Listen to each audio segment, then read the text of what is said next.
Welcome everyone here today. Without objection, the chair may declare a recess. Sanctuary cities make us all less safe and are a public safety nightmare. That is why I launched an investigation into sanctuary cities and why these mayors are here today. We cannot let pro-criminal, alien policies in obstructionist sanctuary cities continue to endanger American communities and the safety of federal immigration enforcement officers. Every member here today, Democrats and Republicans alike, agrees that violence. Today, Republicans have hauled before us the mayors of 4 major American cities to frame them as lawless because those cities have some limits on how intrusively and aggressively their own officials can conduct federal immigration operations and responsibilities. Let's be clear. The state and local laws that Republicans have issue with today are in full compliance with federal law.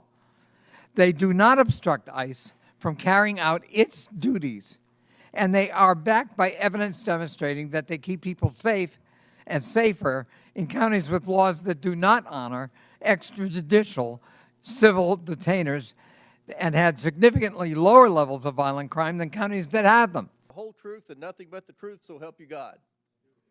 Let the record show that the witnesses answered. Americans expect us to do more than point fingers.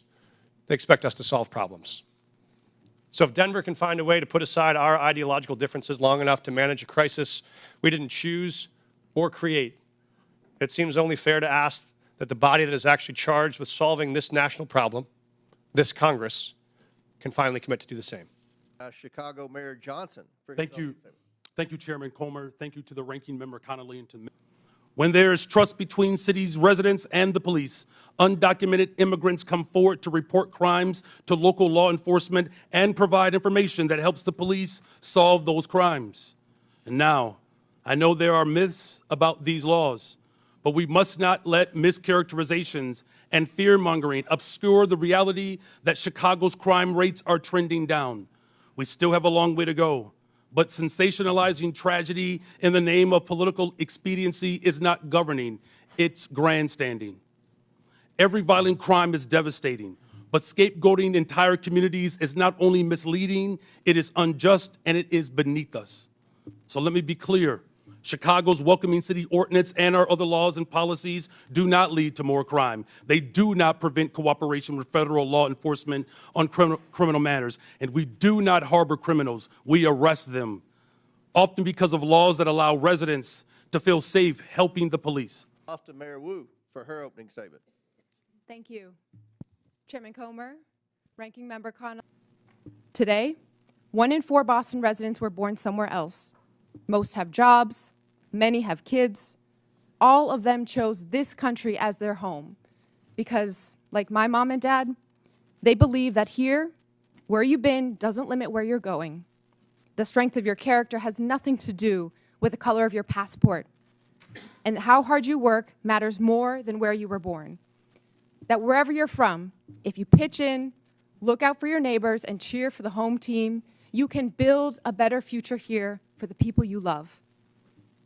So to every one of my neighbors back in Boston, know this: you belong here. This is your home. Beer for his opening statement. Chairman Comer, Ranking Member Connolly, and distinguished members, sabotaging local economies and obliterating communities will not restore public safety. It will make us poor while increasing the crime rate and victimization rate for Americans. There is a better approach. We don't need chaos and disorder of illegal immigration or of mass deportation. Why don't people come legally? Because Congress has provided so few options for them to do so, not updating its laws in the last 3.5 decades. Of the city and county of Denver, he was sworn into office on July 17, 2023.